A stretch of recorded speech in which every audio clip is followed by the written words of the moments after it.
സ്നേഹികളായ സഹോദരങ്ങളെ, വാത്സല്യ കുഞ്ഞുങ്ങളെ, നിങ്ങളേവരോടും ഒരുമിച്ച് കർത്താവിൻ്റെ രക്ഷാകരമായ വിടാനുഭവത്തിൻ്റെ ഈ അനുസ്മരണ ശുശ്രൂഷയിൽ സംബന്ധിപ്പാൻ ദൈവം തമ്പുരാൻ നൽകിയ വലിയ കൃപയെയും നൽകിയ എല്ലാ ശക്തിയെയും സൗഖ്യത്തെയും ഓർത്ത് നന്ദിയോടെ ഞാൻ അവനെ മഹത്വപ്പെടുത്തുന്നു. പ്രിയപ്പെട്ട സഹോദരങ്ങളെ, ക്രൈസ്തവനെ സംബന്ധിച്ചോളം ഏറ്റവും വലിയ പെരുന്നാളാണ് ഈസ്റ്റർ എന്ന് പറയുന്നത്. കർത്താവിൻ്റെ ഉയിർപ്പ് പെരുന്നാൾ. കർത്താവ് നല്ലവനായി ലോകത്തിൽ ജീവിച്ചു, നല്ലത് പറഞ്ഞു തന്നു, അത്ഭുതങ്ങൾ നിവർത്തിച്ചു. ഇതുകൊണ്ടൊന്നും അവൻ ദൈവമാണ് എന്ന് പൂർണ്ണമായി പറയുവാൻ കഴിയുകയില്ല. എന്നാൽ അവൻ ദൈവമാണ് എന്ന് പറയുവാൻ തക്കവണ്ണം ഇടയാക്കിയത് അവൻ മരിച്ച് അടക്കപ്പെട്ട് ഉയർത്തെഴുന്നേറ്റ് കഴിഞ്ഞപ്പോഴാണ്. ഞാൻ പുനരുത്ഥാനവും ജീവനുമാകുന്നുവെന്ന് തന്നെ ഏറ്റവും സ്നേഹിക്കുന്ന മറിയാമിനോടും മാർത്തയോടും കർത്താവ് പറഞ്ഞപ്പോഴും അവർക്കതിൻ്റെ അർത്ഥം മനസ്സിലായില്ല. എന്നാൽ ഇന്ന് ലോകത്തിന് മുഴുവനും അവൻ പുനരുത്ഥാനമാകുന്നു എന്ന ആ ശക്തിയുടെ സന്ദേശം ലഭിച്ചിരിക്കുന്നു. അത് കേട്ട് ആനന്ദ നിർവൃതി അനുഭവിക്കുന്ന സന്ദർഭമാണ് സഭയെ സംബന്ധിച്ച്. എല്ലായിടത്തും ലോകമെമ്പാടും സഭാ മക്കൾ ഈ പെരുന്നാൾ ആഘോഷിച്ചുകൊണ്ട് ആനന്ദിക്കുന്നുണ്ട്. ഈ പെരുന്നാളിലേക്ക് നമുക്ക് രണ്ട് വലിയ ദൂത് തന്നിരിക്കുന്നത്, ഒന്ന്, ഞാൻ സ്നേഹിച്ചതുപോലെ നിങ്ങൾ പരസ്പരം സ്നേഹിക്കണം എന്നതാണ്. രണ്ടാമത്, ഞാൻ നിങ്ങൾക്ക് സമാധാനം തരുന്നു, അത് ലോകം തരുന്നത് പോലെ അല്ല എന്ന് കർത്താവ് പറഞ്ഞു. ഈ രണ്ട് വാക്കുകളും നമ്മുടെ മനസ്സിൽ നാം ഭംഗിയായി സൂക്ഷിക്കേണ്ടതാണ്. അത് സൂക്ഷിക്കുക മാത്രമല്ല, അതിൻ്റെ പൊരുൾ അറിഞ്ഞുകൊണ്ട് അത് നമ്മുടെ ജീവിതത്തിൽ പ്രാവർത്തികമാക്കുവാനുള്ള പുതിയ തീരുമാനം എടുക്കുന്ന ദിവസം കൂടിയാണ് ഇത്. കർത്താവ് നമ്മെ സ്നേഹിച്ചത് അവൻ്റെ ജീവനെ തന്നുകൊണ്ടാണ്. ക്രൂശിൽ കിടന്നുകൊണ്ട് കർത്താവ്, പിതാവേ, ഇവർ ചെയ്യുന്നത് ഇവർക്കറിയില്ല, ഇവരോട് ക്ഷമിക്കണമേ എന്ന് കർത്താവ് പ്രാർത്ഥിച്ചപ്പോൾ ആ പ്രാർത്ഥനയിൽ അടങ്ങിയിരിക്കുന്നത് എന്താണ് എന്ന് നാം അനുസ്മരിച്ചാൽ ക്രൂശിനെ നമുക്ക് പീഡയായിട്ട് കരുതുവാൻ കഴിയുകയില്ല. അത് സ്നേഹമാണെന്ന് തിരിച്ചറിയുവാൻ സാധിക്കും. നാം പൊതുവേ മനുഷ്യരെ ചിന്തിക്കുന്നത് ക്രൂശ് എന്ന് പറയുമ്പോൾ പീഡ എന്നാണ്. അത് മനുഷ്യന്റെ ഭാഗത്തു നിന്ന് ചിന്തിച്ചാൽ അത് പീഡയാണത്. നമ്മുടെ കർത്താവ് ക്രൂശിന്മേ കിടന്ന് അനുഭവിച്ചതായ ആ വ്യഥകളെയൊക്കെ നാം ഇന്ന് എണ്ണി ഓർത്തവരാണ്. അതെല്ലാം അവൻ സഹിച്ചല്ലോ എന്നോർക്കുമ്പോൾ എന്ത് ഭീകരമാണത് എന്നോർത്തിട്ട് ആ ഭീകരമായ പീഡയുടെ ദുരന്തത്തെക്കുറിച്ചുള്ള ആ വലിയ പേടി സ്വപ്നമായിട്ട് നമുക്ക് ക്രൂശ് ചിന്തിക്കാറുണ്ട്. എന്നാൽ പ്രിയപ്പെട്ട സഹോദരങ്ങളെ, ക്രൂശ് അതല്ല. വാസ്തവത്തിൽ ക്രൂശ് എന്ന് പറയുന്നത് അത് സ്നേഹമാണത്. എന്തുകൊണ്ട് ഞാൻ സ്നേഹമാണെന്ന് പറയുന്നു എന്ന് ചോദിച്ചാൽ, ഒരു ഹൈന്ദവ സഹോദരൻ പറഞ്ഞ സാക്ഷ്യം ഞാനിവിടെ നിങ്ങളോട് അറിയിക്കാം. ആ മനുഷ്യൻ പറഞ്ഞു, ഞാൻ അച്ഛ യഥാർത്ഥമായി യേശുവിൽ ശരിയായ ദൈവത്തെ കാണുന്നു എന്ന് പറഞ്ഞു. അപ്പൊ ഞാൻ ചോദിച്ചു, എന്തേ അങ്ങനെ പറയാൻ എന്ന്. അപ്പൊ അദ്ദേഹം പറഞ്ഞു എന്നോട്, ഞങ്ങളുടെ ദൈവങ്ങളെ കുറിച്ച് പറയുമ്പോൾ അത് ദുഷ്ടന്മാരെ നിഗ്രഹിച്ച് ശിഷ്ടന്മാരെ രക്ഷിക്കുവാൻ വന്നതാണ്. ബ്രഹ്മ വിഷ്ണു മഹേശ്വര എന്ന ഭാഗത്തോടും 10 അവതാരങ്ങളെ കുറിച്ചും അദ്ദേഹം പറഞ്ഞുകൊണ്ടാണ് പറഞ്ഞത്. ഈ അവതാരങ്ങളൊക്കെ ദുഷ്ടന്മാരെ നിഗ്രഹിക്കുവാനും, to destroy the wicked, ദുഷ്ടന്മാരെ നിഗ്രഹിക്കുവാനും ശിഷ്ടന്മാരെ നല്ലവരെ രക്ഷിക്കുവാനുമായിട്ട് വന്നതാണ്. എന്നാൽ ഞാൻ യേശുവിൽ ദുഷ്ടന്മാരെ നിഗ്രഹിക്കാത്ത ഒരു ദൈവത്തെ കണ്ടു. ഞാനപ്പോൾ ചോദിച്ചു, എനിക്ക് കുളിരു കോരി എൻ്റെ ശരീരത്തിൽ ആ മനുഷ്യനോട് പറഞ്ഞപ്പോൾ എനിക്ക് പറയാൻ കഴിയാത്ത പോലെ അദ്ദേഹം പറയുകയായിരുന്നു. ഗോപാലകൃഷ്ണൻ അദ്ദേഹം പറയുകയാണ്, ആ യേശുവിൽ ഞാൻ യഥാർത്ഥ രക്ഷകനെ കണ്ടു. എന്തേ അങ്ങനെ പറയാൻ ചോദിച്ചപ്പോൾ അദ്ദേഹം പറഞ്ഞു, അദ്ദേഹത്തിന് ആ ക്രൂശിൽ കയറേണ്ട ആവശ്യമൊന്നുമില്ലായിരുന്നു. പച്ചവെള്ളത്തെ വീഞ്ഞാക്കിയവൻ, കുഷ്ഠരോഗിയെ സൗഖ്യമാക്കിയവൻ, തലവാത രോഗിയെ എഴുന്നേൽപ്പിച്ചവൻ, കുരുടിന് കാഴ്ച കൊടുത്തവൻ, മരിച്ചവനായ ലാസറിനെ എഴുന്നേൽപ്പിച്ചവൻ, ഇത്രയും ചെയ്ത ആ യേശുവിന് തന്നെ ക്രൂശിക്കുന്ന മനുഷ്യരുടെ നേരെ ഞങ്ങളുടെ പരമശിവൻ കണ്ണു തുറക്കും പോലെ ഒന്ന് തുറന്നിരുന്നെങ്കിൽ അവർ മുഴുവനും ചാരമായി പോയത്. അങ്ങനെ തന്നെ തൂക്കുന്ന യഹൂദന്മാരെ മുഴുവൻ നോട്ടം കൊണ്ട് ചാരമാക്കുവാൻ കഴിയുന്ന യേശു എന്ന മനുഷ്യൻ ക്രൂശിൽ കിടന്നുകൊണ്ട് അവരെ ആരെയും നോക്കാതെ, അവരെ പഴിക്കാതെ, അവരെ ശപിക്കാതെ അവൻ മുകളിലേക്ക് നോക്കിയിട്ട്, പിതാവേ, ഇവർ ചെയ്യുന്നത് എന്തെന്ന് ഇവർക്കറിയില്ല, നീ അവരോട് ക്ഷമിക്കണം എന്ന് ആവശ്യപ്പെടണമെങ്കിൽ അത് ദൈവത്തിലല്ലാതെ മറ്റാർക്കും സാധ്യമല്ല. അതുകൊണ്ട് ആ സ്നേഹത്തെ ഒഴുക്കിയ ക്രിസ്തുവാണ് യഥാർത്ഥ ദൈവം എന്ന് ആ മനുഷ്യൻ പറഞ്ഞപ്പോൾ ഞാൻ പരിപൂർണമായും രോമാഞ്ചമണിഞ്ഞുപോയി. എനിക്ക് അല്പനേരം സംസാരിക്കാൻ പോലും കഴിഞ്ഞില്ല. ഞാൻ സത്യം പറയുകയാണ്. ഞാൻ പറഞ്ഞു വന്നത്, യേശു ദൈവമാണെന്ന് യഥാർത്ഥമായി അറിയുമ്പോഴാണ് നമുക്ക് വാസ്തവത്തിൽ ഉയിർപ്പിന്റെ അർത്ഥം പൊരുൾ മനസ്സിലാകുന്നത്. ഞാൻ പുനരുത്ഥാനവും ജീവനുമാകുന്നു എന്നവൻ പറഞ്ഞപ്പോൾ, അവൻ പുനരുത്ഥാനമാകുന്നു എന്ന് പറഞ്ഞതിന്റെ പൊരുള് ഇപ്പോൾ മാർത്തയ്ക്കും മറിയയ്ക്കും പ്രത്യേകമായി മനസ്സിലായി കാണും. പ്രിയപ്പെട്ട സഹോദരങ്ങളെ, അതുകൊണ്ട് യേശുവിൽ നാം ദൈവത്തെ കണ്ടെത്തുമ്പോൾ, വെറും ദൈവത്തെ അല്ല, വെറും എന്ന വാക്ക് ഞാൻ ഉപയോഗിച്ചപ്പോൾ തെറ്റിദ്ധരിക്കരുത്, രക്ഷിക്കുന്ന ദൈവത്തെ കണ്ടപ്പോൾ അതാ ഉദ്ദേശിക്കുന്നത്.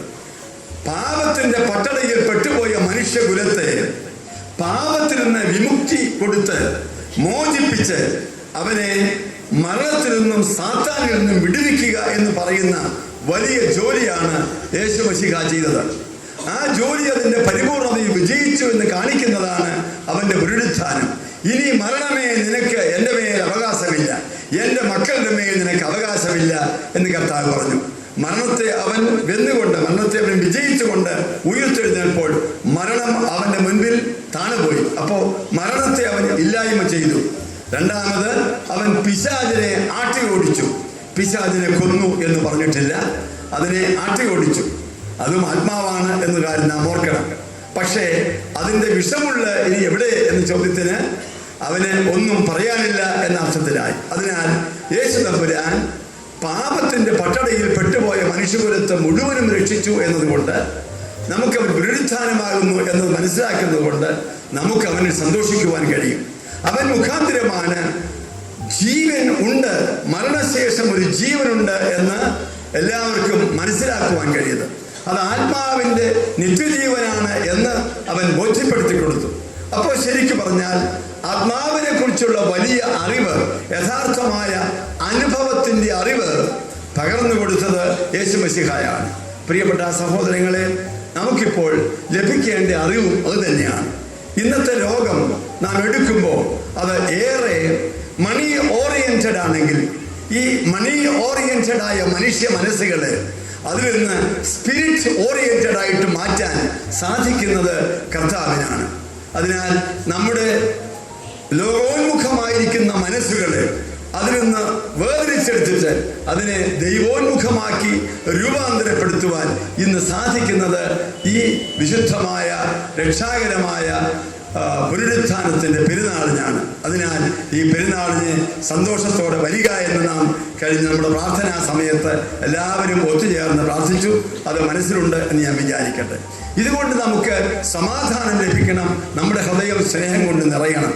സമാധാനം എന്ന് പറയുമ്പോൾ നമുക്കതിൻ്റെ മൂന്ന് ഭാഗങ്ങൾ ഓർക്കാനുണ്ട്. സമാധാനം എന്ന വാക്കിന് 3 തലങ്ങളുണ്ട്.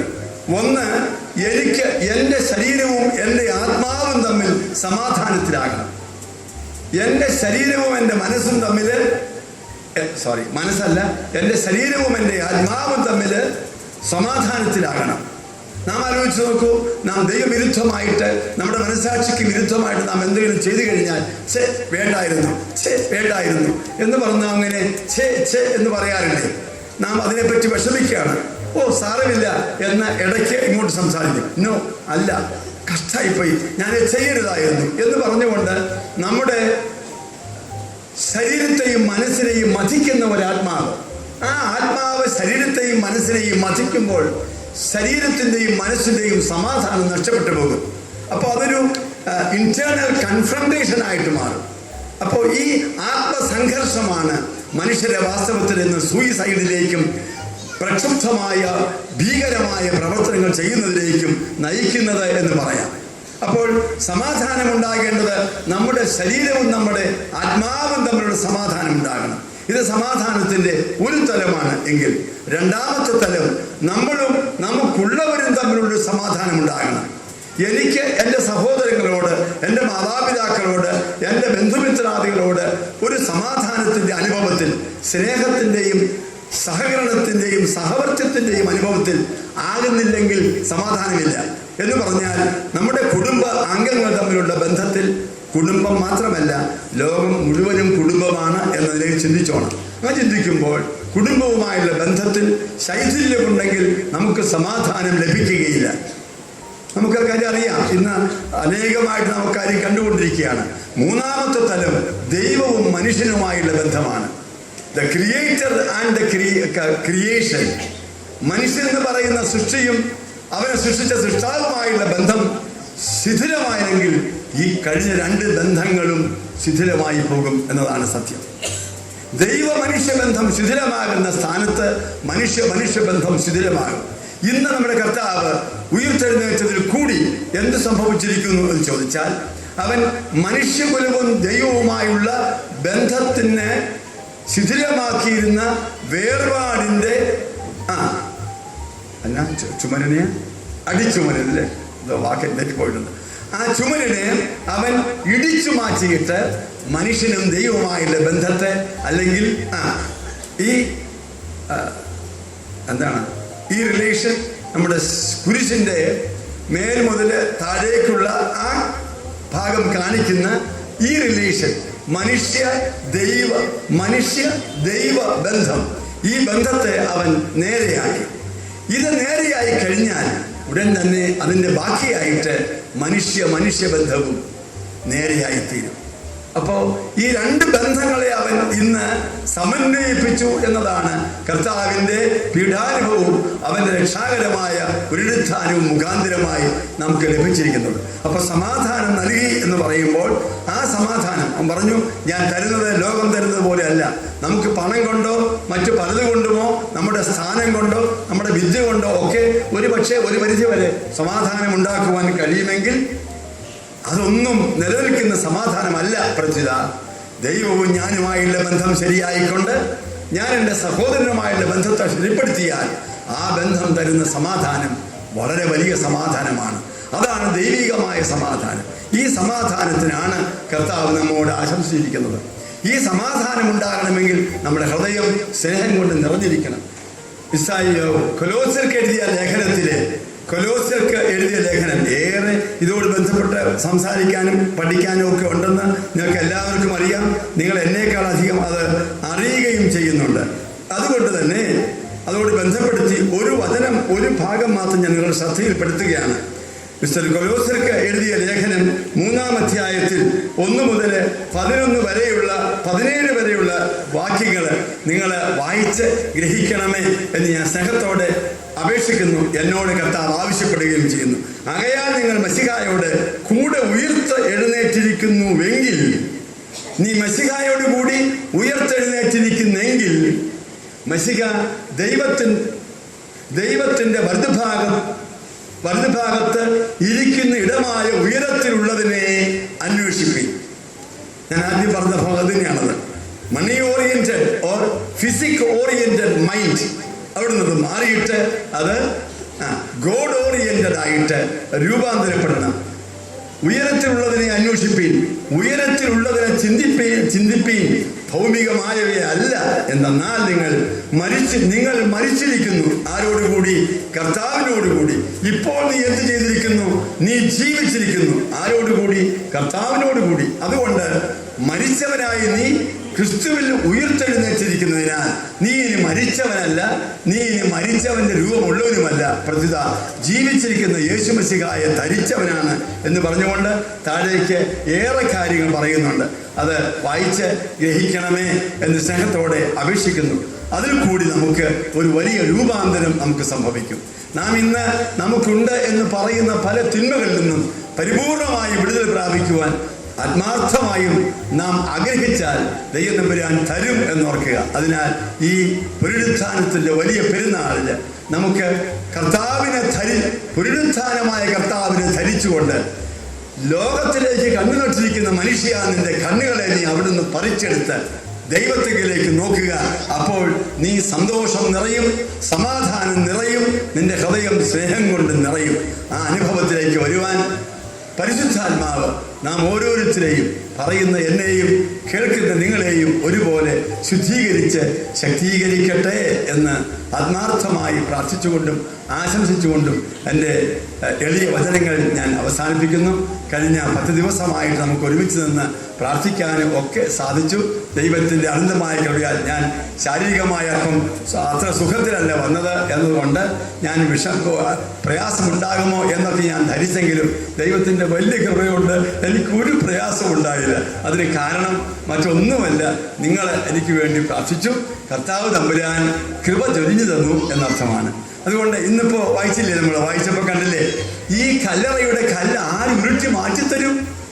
അവർ കണ്ടതാണ് ആ കല്ല് അത്ര വലുതാവുന്ന കാര്യം. അതുകൊണ്ട് ഇവര് കർത്താവിൻ്റെ ശരീരത്തിൽ പൂശുവാൻ പരിമളമായിട്ട് പോവുകയാണ്. അവർ ചെന്നപ്പോൾ പോകുന്ന വഴിക്ക് അവർ ആലോചിച്ചു, എന്തു ചെയ്യും, ഈ ആ കല്ലെന്ന് ആര് മാറ്റിത്തരും എന്ന് വിഷമിച്ച് അവർ ചെല്ലുന്നത്. പക്ഷേ മർക്കോസിന്റെ സുവിശേഷത്തിൽ പറയുന്നു, അവർ ചെന്നപ്പോൾ കല്ല് മാറ്റപ്പെട്ടിരുന്നു. അതിനാൽ പ്രിയപ്പെട്ട സഹോദരങ്ങളെ, നാം ഇങ്ങനെ നമ്മുടെ മുൻപിലുണ്ട് എന്ന് പറയുന്ന പല കല്ലുകളും നമ്മെ കൊണ്ട് നമ്മുടെ ബുദ്ധിയും നമ്മുടെ യുക്തിയും ഒരുപക്ഷെ അശുദ്ധാത്മാവും നമുക്ക് തരുന്ന ഭയങ്ങളായിരിക്കും. ആ ഭയങ്ങളെ മാറ്റി അവൻ നമുക്ക് ധൈര്യം പകർന്നു തന്നിരിക്കുന്നു. ഇത് അനുഭവിക്കുവാൻ ദൈവം സഹായിക്കട്ടെ. ആ വലിയ സ്നേഹത്തിനെല്ലാം ഞാൻ ദൈവതമ്പുരാനെ ഓർത്ത് അവിടുന്ന് കർത്താവെ നിറപടിയായി കൊടുത്ത് നിന്റെ മക്കളെ അനുഗ്രഹിക്കണമേ എന്ന് ഞാൻ പ്രാർത്ഥിക്കുന്നു. എൻ്റെ എളിയ പ്രാർത്ഥന ദൈവം തമ്പുരാൻ സ്വീകരിച്ച് നിങ്ങളെല്ലാവരെയും അനുഗ്രഹിക്കുകയും അടിയനോട് ദൈവം തമ്പുരാൻ കൃപയാകുകയും ചെയ്യണമേ എന്ന് അപേക്ഷിക്കുന്നു. എല്ലാവർക്കും നന്ദി നേരുന്നു. നിങ്ങളുടെ പ്രാർത്ഥനയിൽ എൻ്റെ മുഖവും ശബ്ദവും ഒക്കെ വിട്ടുകളഞ്ഞോളൂ. പക്ഷെ ഒരച്ഛൻ എന്ന് ഓർത്താൽ മതി. ഒന്ന് കർത്താവെ ഓർത്തോട് എന്ന് നിങ്ങൾ പ്രാർത്ഥിക്കണം. ആ പ്രാർത്ഥനയിൽ ഞാൻ അഭയപ്പെടുന്നു. ദൈവത്തിന് സ്തുതി.